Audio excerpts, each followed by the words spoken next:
എഴുന്നേൽക്ക്. കാല് പിടിച്ച് കരഞ്ഞിട്ടൊന്നും ഒരു പ്രയോജനമില്ല. തള്ളയും മോളെയും ആടിച്ചിറക്കി ചാണകവെള്ളം തളിച്ചേ ഇനി ഈ വീട് ഗുണം പിടിക്കും.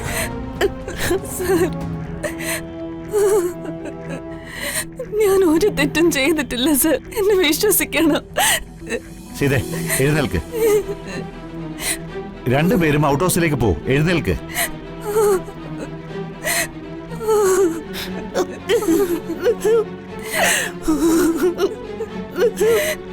ഇതെന്താ നാടകോ? എന്റെ ഭർത്താവും ഒരു റോള് നന്നായിട്ട് അഭിനയിച്ച് അരങ്ങ് തകർത്തു. കൊള്ളാം. ഇത്രയും ചെയ്തു കൂട്ടിയ ചിന്നുവിനെ ഔട്ട് ഹൗസിലേക്ക് പറഞ്ഞയക്കുന്നത് ഒട്ടും ശരിയല്ല. എന്ത് ശരി എന്ത് തെറ്റെന്ന് ഞാൻ തീരുമാനിക്കും. എന്റെ മൂത്ത മരുമകൾ മകന് മാത്രം ക്ലാസ് എടുത്തു കൊടുത്താൽ മതി, ഇങ്ങോട്ട് വേണ്ട.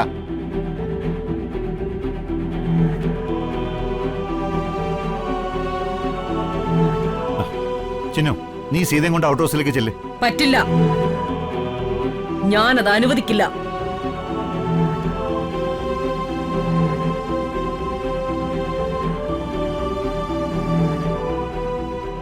ഒരു തെറ്റല്ല, ഒരുപാട് തെറ്റ് ചെയ്തവളാ ഇവള്.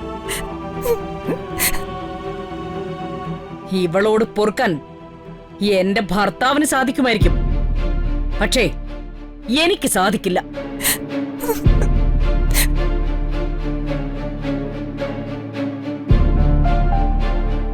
അത്ര വലിയ മനസ്സൊന്നും ഈ രമാദേവിക്കില്ല.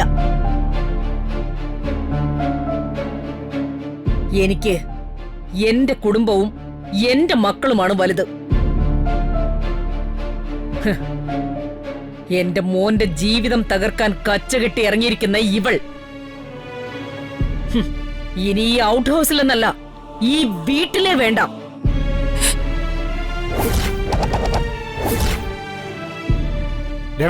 വേണ്ട. രമേ, തീരുമാനങ്ങൾ എടുക്കും മുമ്പ് പല പ്രാവശ്യം ഒന്ന് ആലോചിക്കണം. തെറ്റുകൾ പറ്റാത്തവരായിട്ട് ആരുമില്ല. ചെറിയൊരു തെറ്റിന്റെ പേരിൽ ചിന്നുവിനെ നീ... ചെറിയ തെറ്റോ? എന്നെ കൊല്ലാൻ അന്നത്തിൽ വിഷം കലർത്തി തന്ന ഇവള് ചെറിയ തെറ്റുകാരിയോ? ഇല്ല, ഇനി ഇവളിവിടെ വേണ്ട.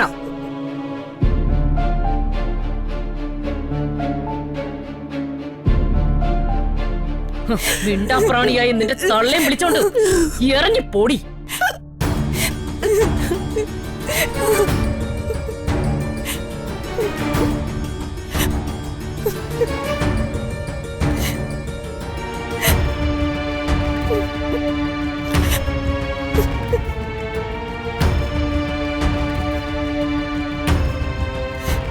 ഇറങ്ങുക. ഒരു തെറ്റും ചെയ്യാത്ത ഞാൻ എല്ലാ തെറ്റിന്റെ ഭാരം ഏറ്റെടുത്ത് മടങ്ങുക.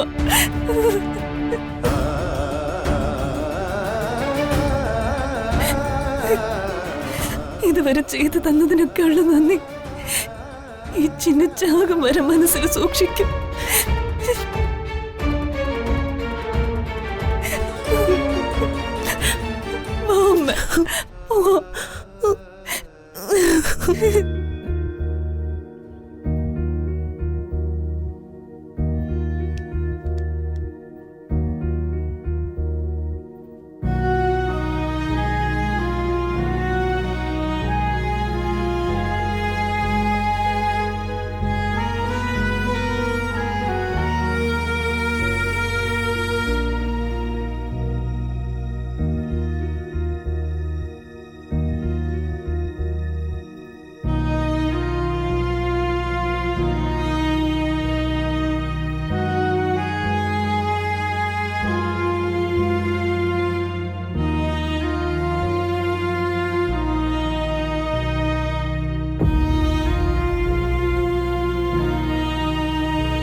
എനിക്ക് മഹിയോട് കുറച്ച് കാര്യങ്ങൾ സംസാരിക്കണം. വാ.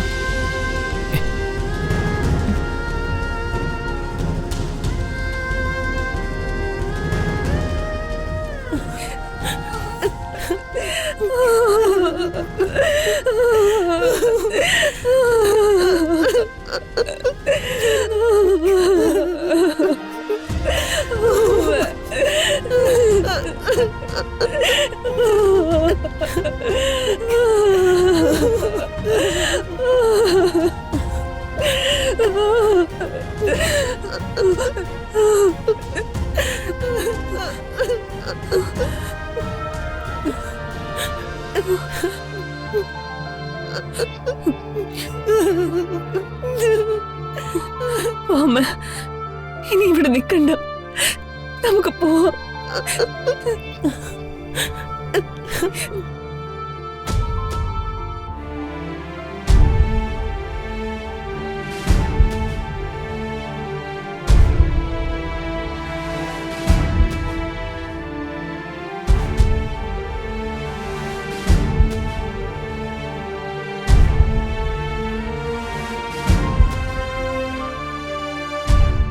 മഹി എന്താ ആലോചിക്കുന്നേ? അവളെ കുറിച്ചാണോ? ഇപ്പോഴെങ്കിലും ബോധ്യപ്പെട്ട് കാണുമല്ലോ അവള് പക്ക ഫ്രോഡാണെന്ന്. അവള് മഹിക്ക് ലെറ്റർ തന്നെന്ന് മഹി തന്നെ തുറന്ന് സമ്മതിച്ചിട്ട് പോലും അവള് സമ്മതിക്കാൻ തയ്യാറായില്ല. അതിനർത്ഥം എന്താ?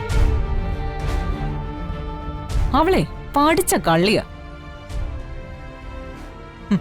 അവളെ കുറ്റപ്പെടുത്തിയിട്ട് കാര്യമില്ല. അവളുടെ ബ്ലഡിൽ തന്നെ കള്ളത്തരത്തിന്റെ ജീനുകളുണ്ട് മഹി. തന്ത 2 പേരെ കൊന്നിട്ട് ജയിലിൽ കിടക്കുന്ന കൊലയാളിയല്ലേ?